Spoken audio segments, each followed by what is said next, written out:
J'espère que tout roule pour vous. Du côté de Washington, une scène inattendue s'est jouée. Sabri Boukadoum, représentant officiel de l'Algérie aux États-Unis, s'est retrouvé sous les projecteurs d'un prestigieux cercle d'analyse géopolitique.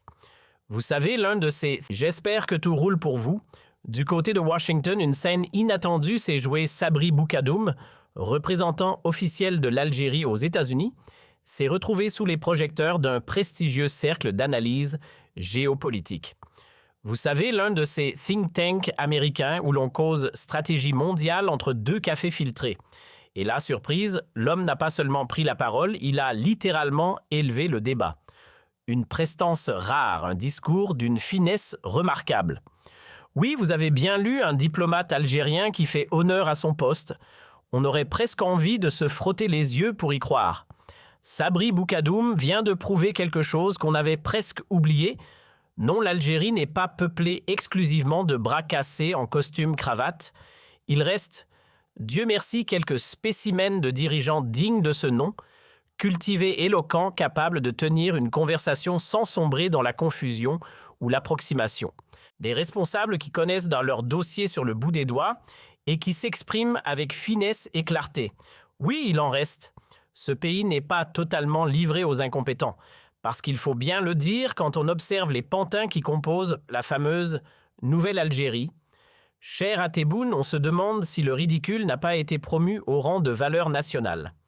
L'amateurisme s'y porte comme un costume sur mesure. Entre les ministres qui rivalisent que de populisme de bas étage, les Wallis, qui confondent discours public et insultes de bistrot, et certains hauts responsables qu'on croirait tout droit sortis d'un sketch comique. Oui, Rezac Ibtissem Hamlaoui, on parle de vous, il y a de quoi avoir le moral en berne. Et puis il y a le président lui-même, Tebboune, dont les prises de parole donnent parfois l'impression que la médiocrité est devenue la langue officielle du pays. Mais Boukadoum lui vient nous rappeler que tout n'est pas à jeter. Il reste des figures qui relèvent le niveau. Franchement, si vous n'avez pas encore visionné cette conférence, et j'insiste bien sur le mot « conférence », pas une banale interview à la va-vite, vous ratez quelque chose. Ce n'était pas une simple discussion de salon, mais un événement organisé dans les règles de l'art par un institut de haut vol, le Stimson Center. Un think tank, comme aiment le dire les anglo-saxons. Oui, encore un de ces centres qui cogitent sur l'état du monde, sauf que celui-ci ne fait pas dans l'amateurisme, il est basé à Washington au cœur de la machine diplomatique. Alors attention, ce n'est pas le petit club de débat du coin. Le Stimson Center, c'est du sérieux. Il tire son nom d'une légende de la diplomatie américaine, Henry L. Stimson, un ponte qui a pesé dans les décisions majeures des États-Unis en servant sous des présidents démocrates et républicains depuis la Première Guerre mondiale jusqu'à la Seconde. Rien que ça. Et aujourd'hui, son nom est synonyme de rigueur stratégique et de débat de fond sur la politique étrangère US. Bref, un décor à la hauteur de la prestation de Sabri Boukadoum. Allez voir ça. Petit flashback historique pour situer. J'espère que tout roule pour vous. Du côté de Washington, une scène inattendue s'est jouée. Sabri Boukadoum, représentant officiel de l'Algérie aux États-Unis, s'est retrouvé sous les projecteurs d'un prestigieux cercle d'analyse géopolitique. Vous savez, l'un de ces think tanks américains où l'on cause stratégie mondiale entre deux cafés filtrés. Et là, surprise, l'homme n'a pas seulement pris la parole, il a littéralement élevé le débat. Une prestance rare, un discours d'une finesse remarquable. Oui, vous avez bien lu un diplomate algérien qui fait honneur à son poste. On aurait presque envie de se frotter les yeux pour y croire. Sabri Boukadoum vient de prouver quelque chose qu'on avait presque oublié. Non, l'Algérie. J'espère que tout roule pour vous. Du côté de Washington, une scène inattendue s'est jouée. Sabri Boukadoum, représentant officiel de l'Algérie aux États-Unis, s'est retrouvé sous les projecteurs d'un prestigieux cercle d'analyse géopolitique. Vous savez, l'un de ces think tanks américains où l'on cause stratégie mondiale entre deux cafés filtrés. Et là, surprise, l'homme n'a pas seulement pris la parole, il a littéralement élevé le débat. Une prestance rare, un discours d'une finesse remarquable. Oui, vous avez bien lu un diplomate algérien qui fait honneur à son poste. On aurait presque envie de se frotter les yeux pour y croire. Sabri Boukadoum vient de prouver quelque chose qu'on avait presque oublié. Non, l'Algérie n'est pas peuplée exclusivement de bras cassés en costume cravate. Il reste, Dieu merci, quelques spécimens de dirigeants dignes de ce nom, cultivés, éloquents, capables de tenir une conversation sans sombrer dans la confusion ou l'approximation. Des responsables qui connaissent dans leur dossier sur le bout des doigts et qui s'expriment avec finesse et clarté. Oui, il en reste. Ce pays n'est pas totalement livré aux incompétents, parce qu'il faut bien le dire quand on observe les pantins qui composent la fameuse Nouvelle-Algérie. Cher à Tebboune, on se demande si le ridicule n'a pas été promu au rang de valeur nationale. L'amateurisme s'y porte comme un costume sur mesure. Entre les ministres qui rivalisent que de populisme de bas étage, les Wallis, qui confondent discours public et insultes de bistrot, et certains hauts responsables qu'on croirait tout droit sortis d'un sketch comique. Oui, Rezac Ibtissem Hamlaoui, on parle de vous, il y a de quoi avoir le moral en berne. Et puis il y a le président lui-même, Tebboune, dont les prises de parole donnent parfois l'impression que la médiocrité est devenue la langue officielle du pays. Mais Boukadoum lui vient nous rappeler que tout n'est pas à jeter. Il reste des figures qui relèvent le niveau. Franchement, si vous n'avez pas encore visionné cette conférence, et j'insiste bien sur le mot conférence, pas une banale interview à la va-vite, vous ratez quelque chose. Ce n'était pas une simple discussion de salon, mais un événement organisé dans les règles de l'art par un institut de haut vol, le Stimson Center. Un think tank, comme aiment le dire les anglo-saxons. Oui, encore un de ces centres qui cogitent sur l'état du monde, sauf que celui-ci ne fait pas dans l'amateurisme, il est basé à Washington au cœur de la machine diplomatique. Alors attention, ce n'est pas le petit club de débat du coin. Le Stimson Center, c'est du sérieux. Il tire son nom d'une légende de la diplomatie américaine, Henry L. Stimson, un ponte qui a pesé dans les décisions majeures des États-Unis en servant sous des présidents démocrates et républicains depuis la Première Guerre mondiale jusqu'à la Seconde. Rien que ça. Et aujourd'hui, son nom est synonyme de rigueur stratégique et de débat de fond sur la politique étrangère US. Bref, un décor à la hauteur de la prestation de Sabri Boukadoum. Allez voir ça. Petit flashback historique pour situer le décor Henry L. Stimson, ce n'est pas juste un nom sur une plaque dorée. Entre 1940 et 1945, cet homme a occupé le poste de secrétaire à la guerre des États-Unis. Oui, à l'époque où ce titre existait encore et a collaboré. J'espère que tout roule pour vous. Du côté de Washington, une scène inattendue s'est jouée. Sabri Boukadoum, représentant officiel de l'Algérie aux États-Unis, s'est retrouvé sous les projecteurs d'un prestigieux cercle d'analyse géopolitique. Vous savez, l'un de ces think tanks américains où l'on cause stratégie mondiale entre deux cafés filtrés. Et là, surprise, l'homme n'a pas seulement pris la parole, il a littéralement élevé le débat. Une prestance rare, un discours d'une finesse remarquable. Oui, vous avez bien lu un diplomate algérien qui fait honneur à son poste. On aurait presque envie de se frotter les yeux pour y croire. Sabri Boukadoum vient de prouver quelque chose qu'on avait presque oublié. Non, l'Algérie n'est pas peuplée exclusivement de bras cassés en costume cravate. Il reste, Dieu merci, quelques spécimens de dirigeants dignes de ce nom, cultivés, éloquents, capables de tenir une conversation sans sombrer dans la confusion ou l'approximation. Des responsables qui connaissent dans leur dossier sur le bout des doigts et qui s'expriment avec... J'espère que tout roule pour vous. Du côté de Washington, une scène inattendue s'est jouée. Sabri Boukadoum, représentant officiel de l'Algérie aux États-Unis, s'est retrouvé sous les projecteurs d'un prestigieux cercle d'analyse géopolitique. Vous savez, l'un de ces think tanks américains où l'on cause stratégie mondiale entre deux cafés filtrés.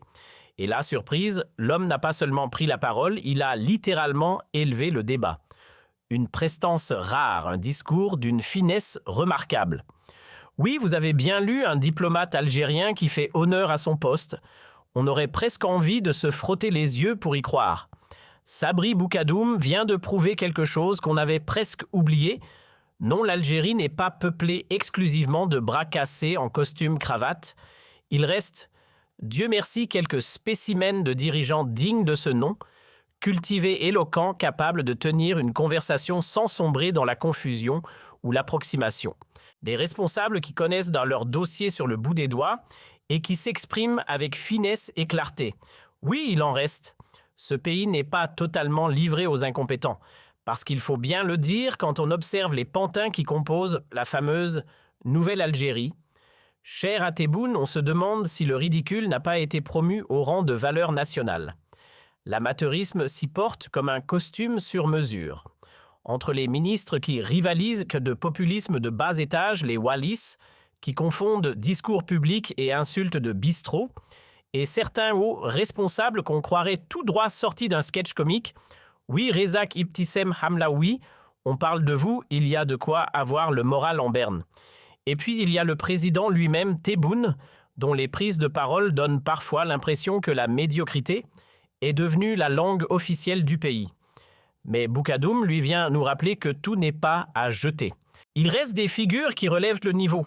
Franchement, si vous n'avez pas encore visionné cette conférence, et j'insiste bien sur le mot conférence, pas une banale interview à la va-vite, vous ratez quelque chose. Ce n'était pas une simple discussion de salon, mais un événement organisé dans les règles de l'art par un institut de haut vol, le Stimson Center. Un think tank, comme aiment le dire les anglo-saxons. Oui, encore un de ces centres qui cogitent sur l'état du monde, sauf que celui-ci ne fait pas dans l'amateurisme, il est basé à Washington au cœur de la machine diplomatique. Alors attention, ce n'est pas le petit club de débat du coin. Le Stimson Center, c'est du sérieux. Il tire son nom d'une légende de la diplomatie américaine Henry L. Stimson, un ponte qui a pesé dans les décisions majeures des États-Unis en servant sous des présidents démocrates et républicains depuis la Première Guerre mondiale jusqu'à la Seconde. Rien que ça. Et aujourd'hui, son nom est synonyme de rigueur stratégique et de débat de fond sur la politique étrangère US. Bref, un décor à la hauteur de la prestation de Sabri Boukadoum. Allez voir ça. Petit flashback historique pour situer le décor Henry L. Stimson. Ce n'est pas juste un nom sur une plaque dorée. Entre 1940 et 1945, cet homme a occupé le poste de secrétaire à la guerre des États-Unis. Oui, à l'époque où ce titre existait encore et a collaboré avec deux figures emblématiques, Roosevelt et Truman. Autant dire qu'il a été aux premières loges pendant la Seconde Guerre mondiale. Et c'est justement dans l'esprit de cette rigueur stratégique qu'est né le Stimson Center, ce centre de réflexion basé à Washington. Sa mission. Pas des moindres, comprendre les causes profondes des tensions internationales et proposer des pistes concrètes pour préserver la paix mondiale. Prolifération nucléaire, trafic d'armes, ressources en eau, prévention des conflits, toutes les bombes à retardement du monde moderne sont passées au crible par leurs experts. Et c'est dans ce cadre sérieux et exigeant que Sabri Boukadoum, en poste à Washington depuis le 31 octobre 2023, a pris la parole.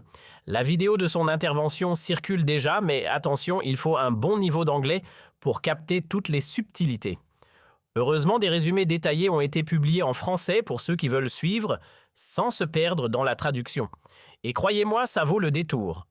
C'est bien cette intervention-là dont je vous parle. Celle où Sabri Boukadoum, en pleine conférence, lâche des chiffres et des vérités comme des uppercuts, mais tout en finesse. Dans un anglais irréprochable, fluide, posé presque académique, il explique que chaque année, 1 million de jeunes Algériens ultra diplômés arrivent sur le marché du travail. 1 million, chaque année. Et pendant qu'on y est, il précise que l'économie ne repose plus uniquement sur le pétrole. Le secteur hors hydrocarbures a triplé en quelques années. Ouais, triplé.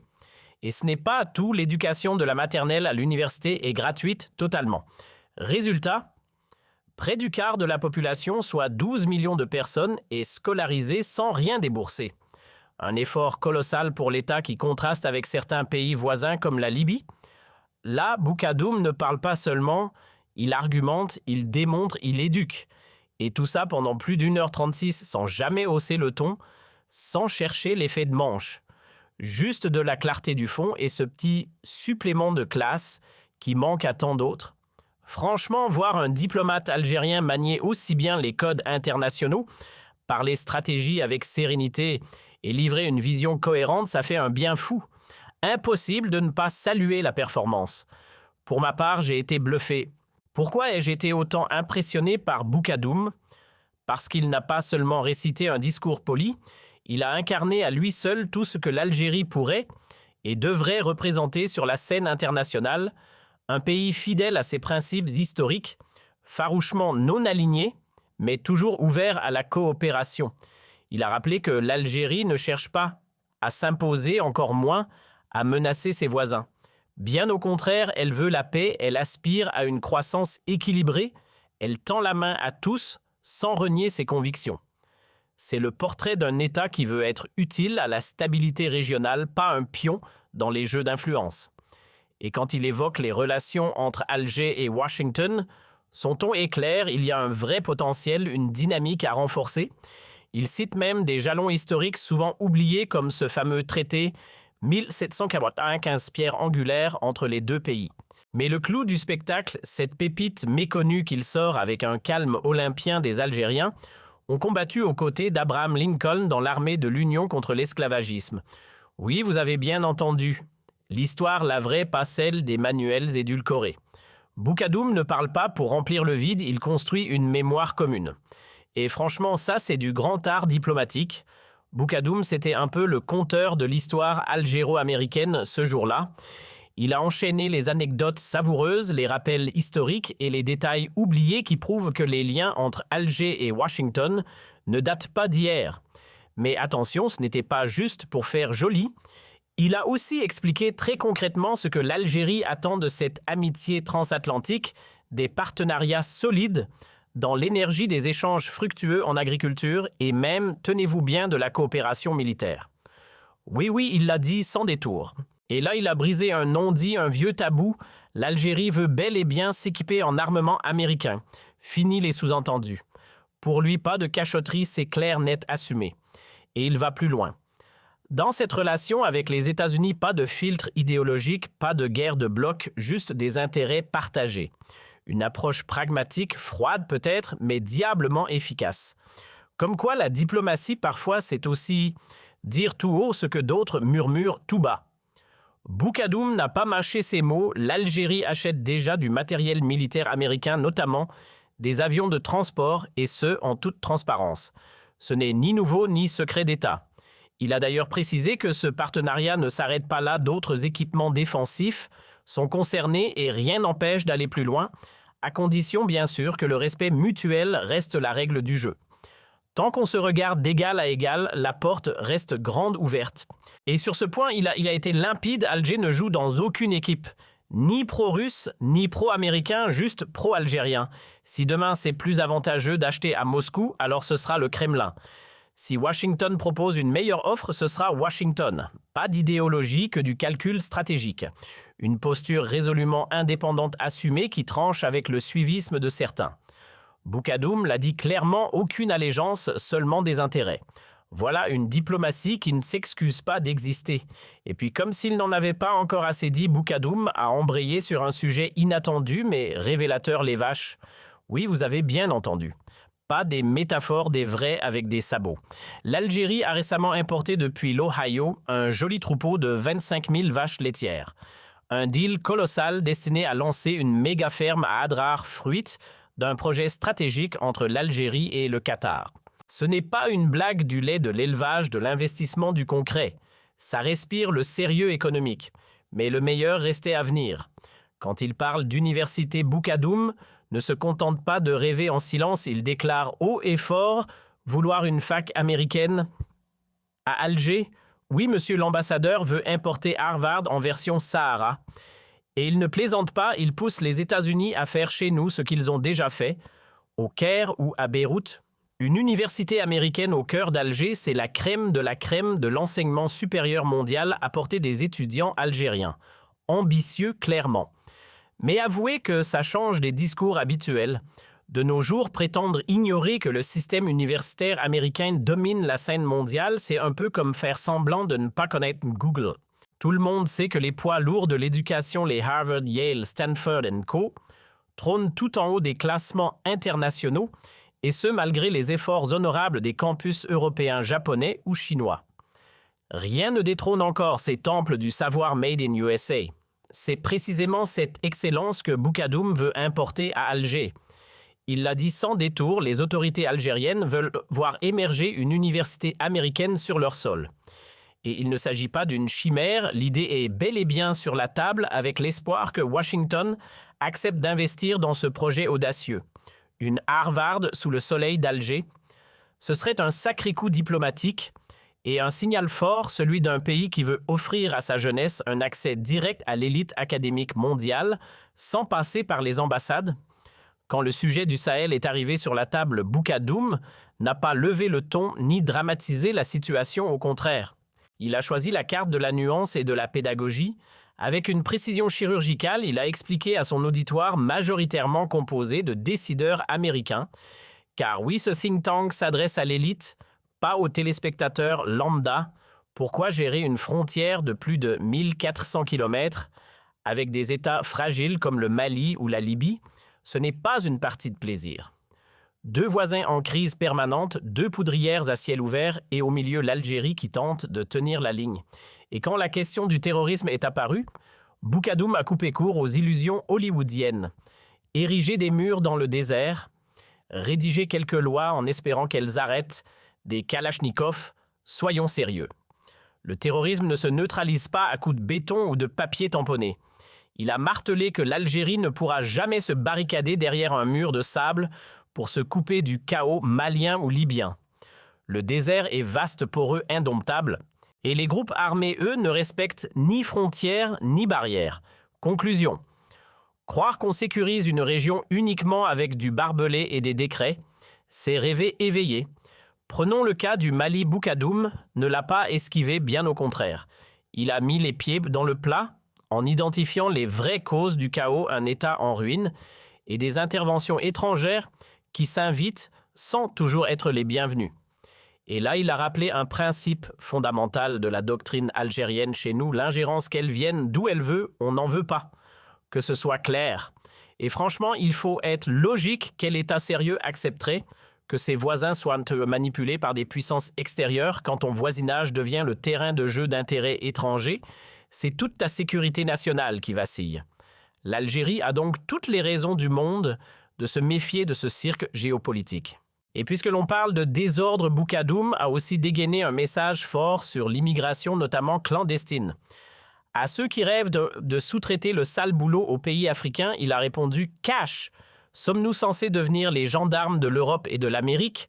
La réponse est non. Coopérer, oui, mais pas à n'importe quel prix. Avant de parler de contrôle aux frontières, il faudrait déjà s'attaquer aux causes profondes. Car si les Soudanais, les Maliens, les Nigériens se jettent en masse sur les routes de l'exil, ce n'est pas par caprice. C'est la guerre, la misère, la faim. Des conflits, pas des vacances. Et tant que ces foyers d'instabilité ne sont pas éteints, aucune barrière ne pourra arrêter le flot. Boukadoum a été lucide et surtout il a osé dire tout haut ce que beaucoup pensent tout bas. Tant que les braises du conflit continueront de brûler dans plusieurs coins d'Afrique, inutile de parler de